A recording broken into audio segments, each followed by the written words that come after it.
Every year, Dothan, Alabama hosts the National Peanut Festival in honor of the area's biggest crop.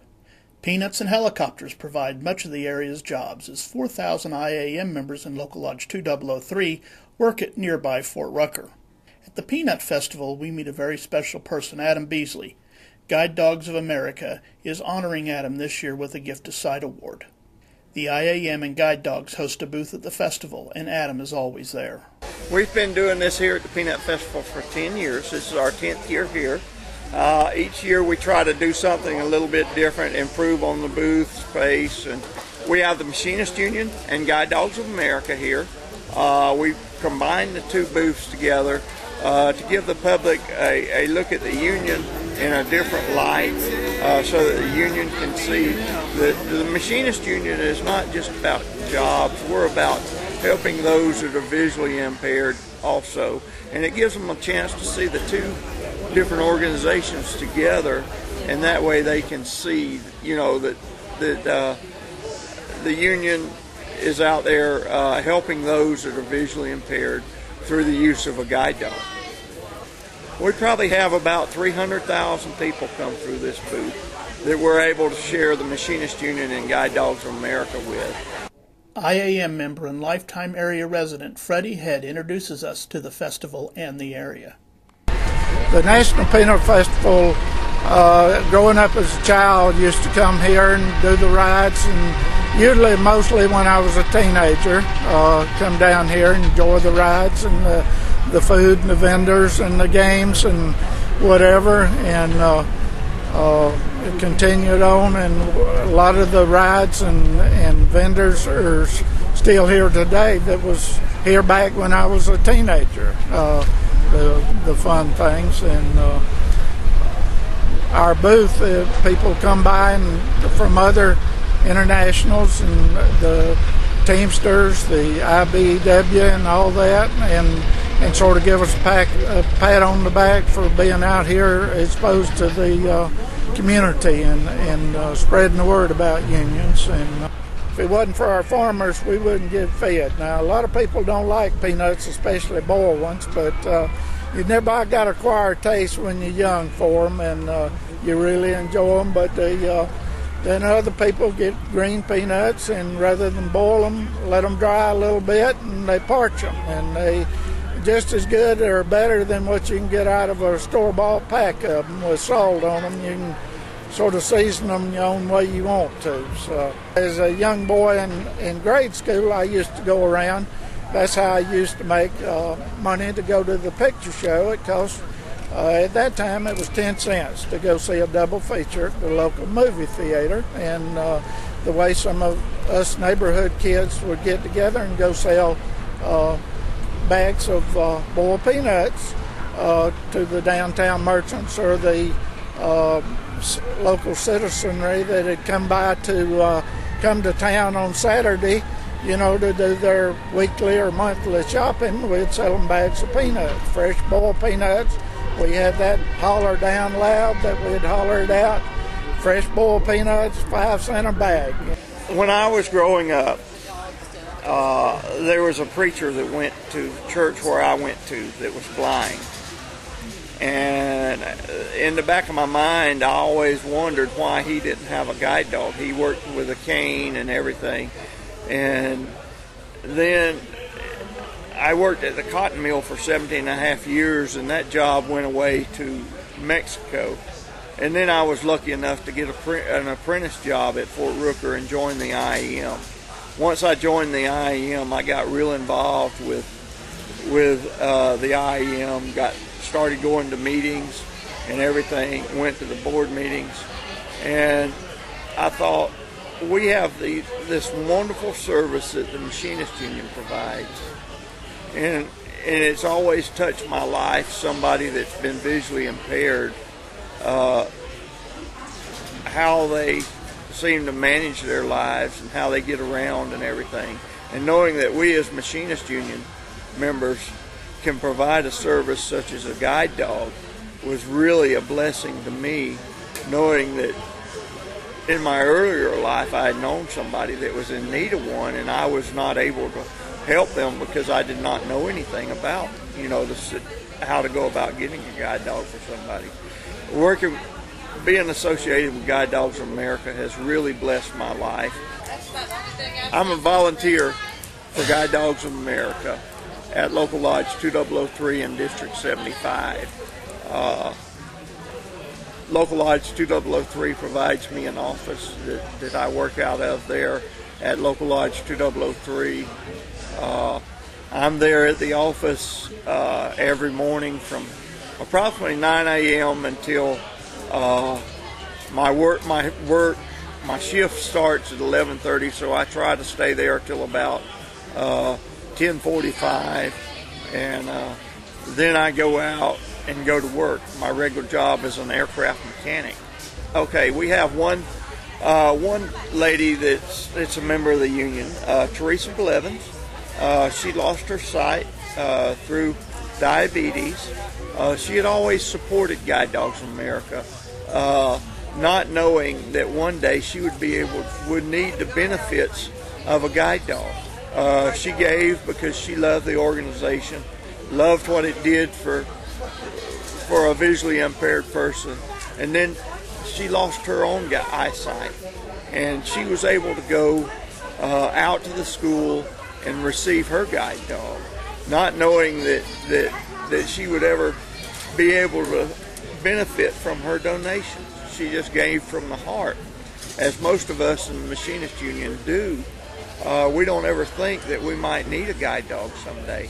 Okay, first of all, being a member of the IAM, we got together and participated in Hogs for Dogs in Orlando.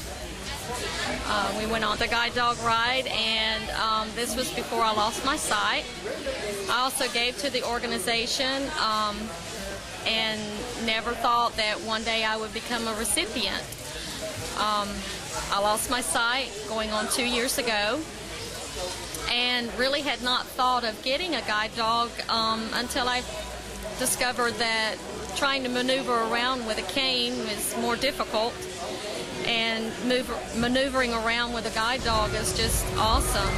She takes and leads me and guides me in the direction that I need to go in a safe manner. We also, me and my husband, Tony Blevins, organized the first guide dog run for Local Lodge 2003.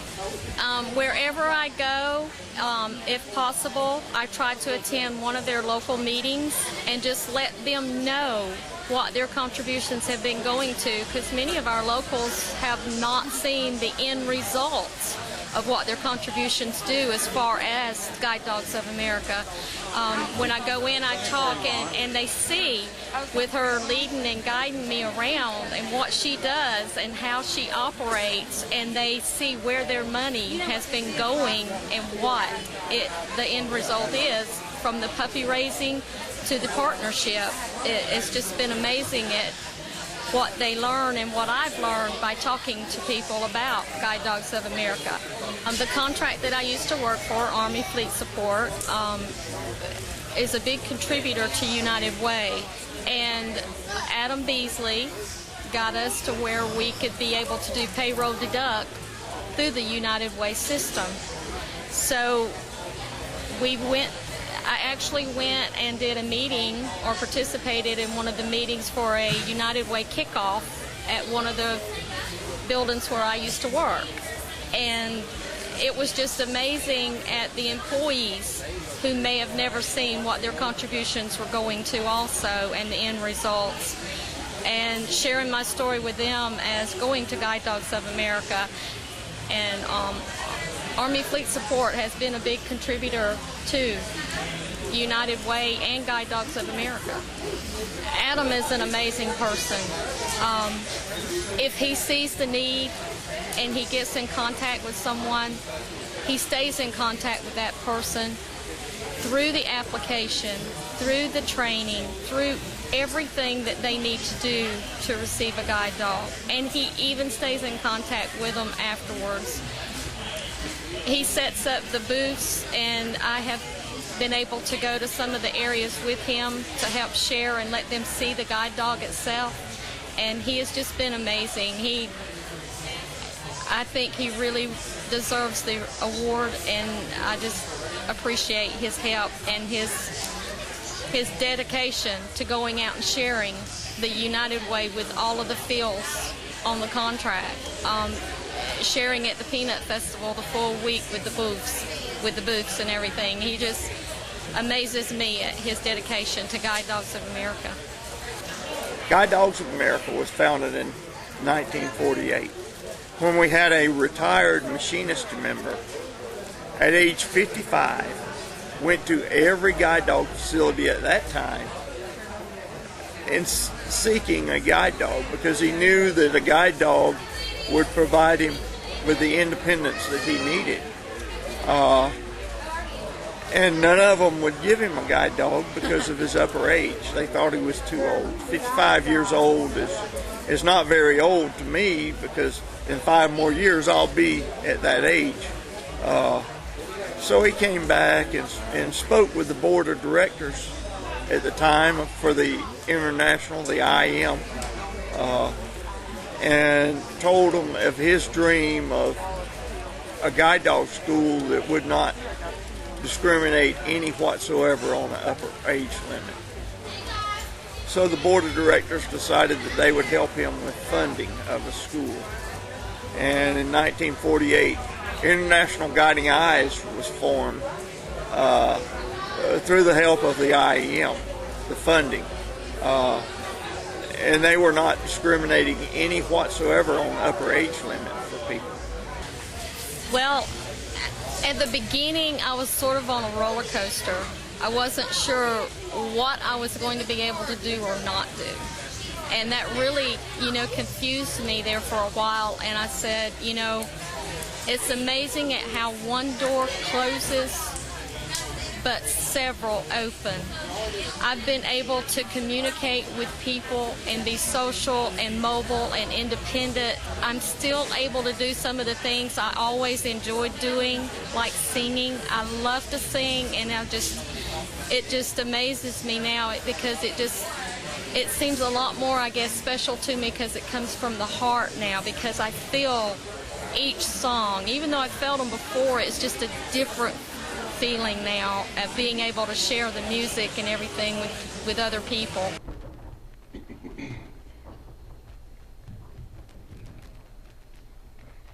Oh, say, can you see by the dawn's early light what so proudly